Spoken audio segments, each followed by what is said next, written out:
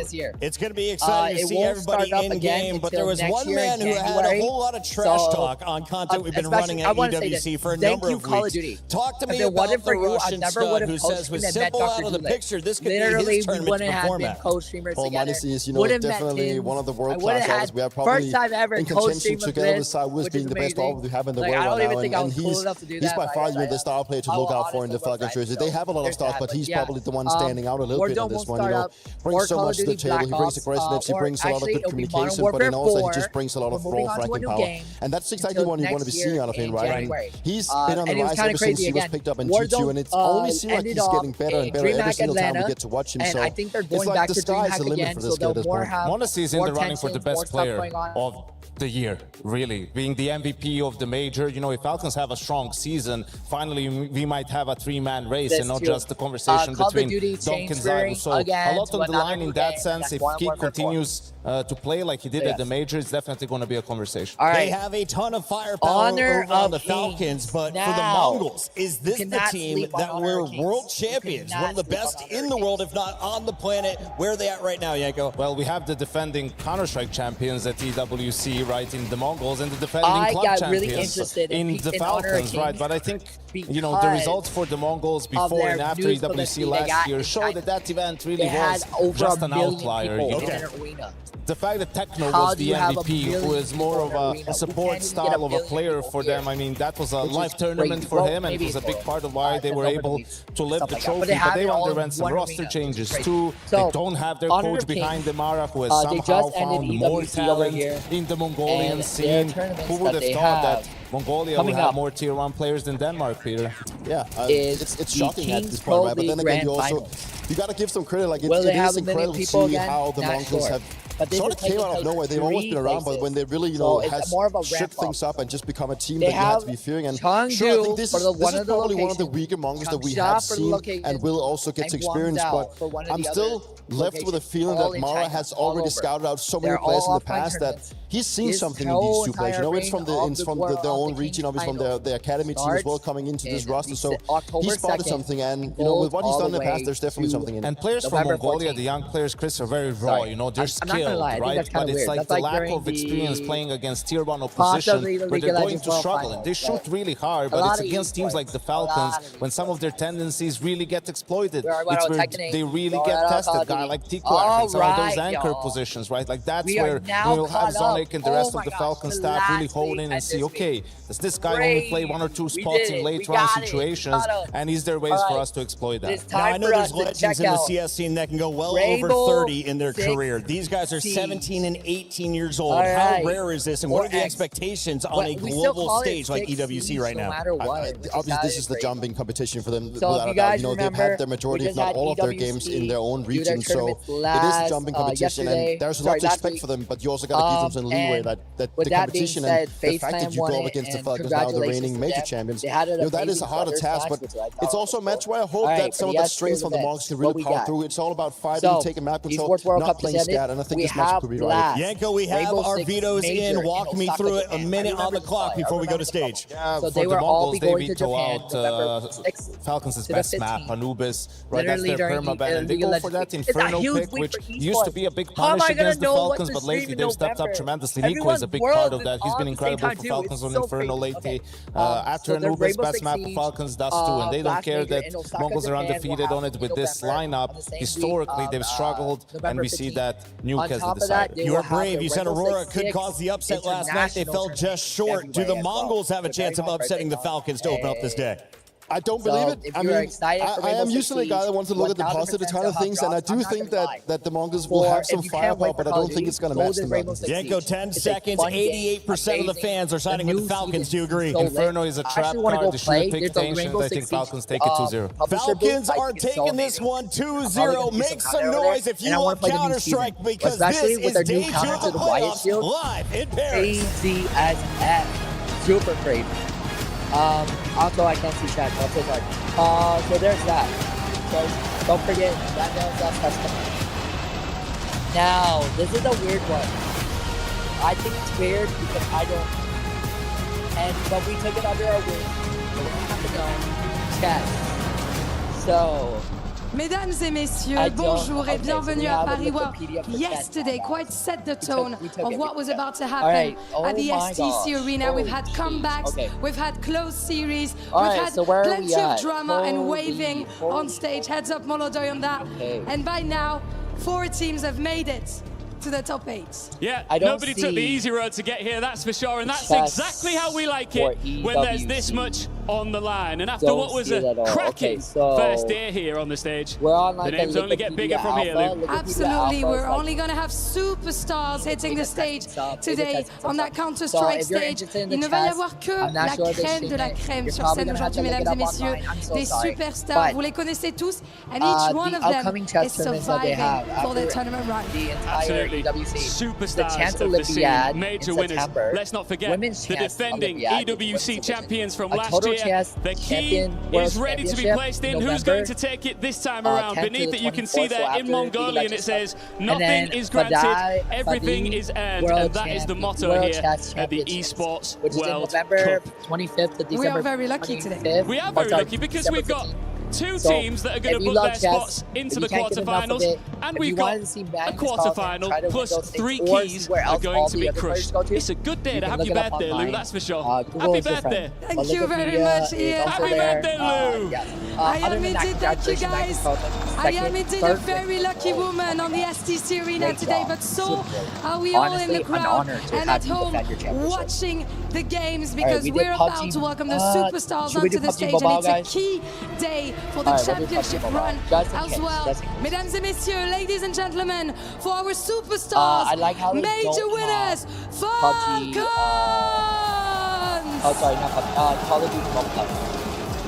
Oh, actually, it's the same thing. It's the same thing. They're all going to be at the global. They conquered Cologne. They gave Nico the major. He has chased for more than a decade, and they have arrived in the EWC playoffs unbeaten. Karrigan turned this collection of superstars into major champions. Now they come for the one crown. Their opponents can still call their own. And go into what we have right now. Are you guys ready for this?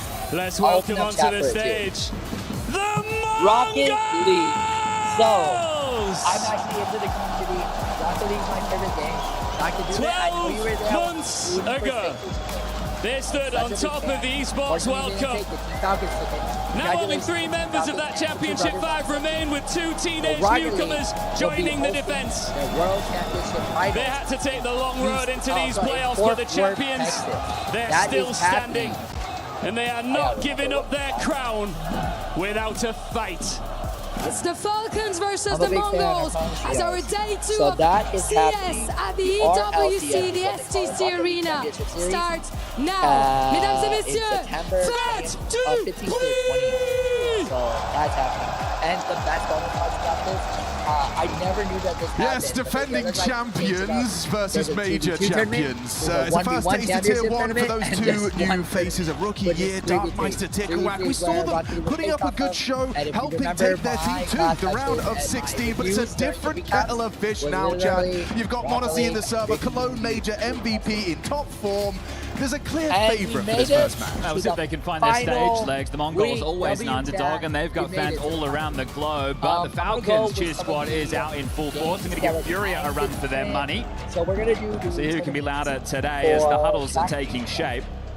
I am going. The group stage, a bit of a breeze for Falcons. Casual. It was the most leisurely start to their tournament, and I'm not sure if it's going to get much more difficult here in the round of 16. Yeah, it's going to heat up into those quarterfinals, but let's see if the Mongols can find some resistance. Obviously, no Mara behind them, being held up by the desk. Some guy was playing with Jumping and changing the seating arrangement. Techno back to the middle, Blitz down the end. New faces, young kids, right? We're talking 17 and 18 years of age for Ticklewack and Darkmeister.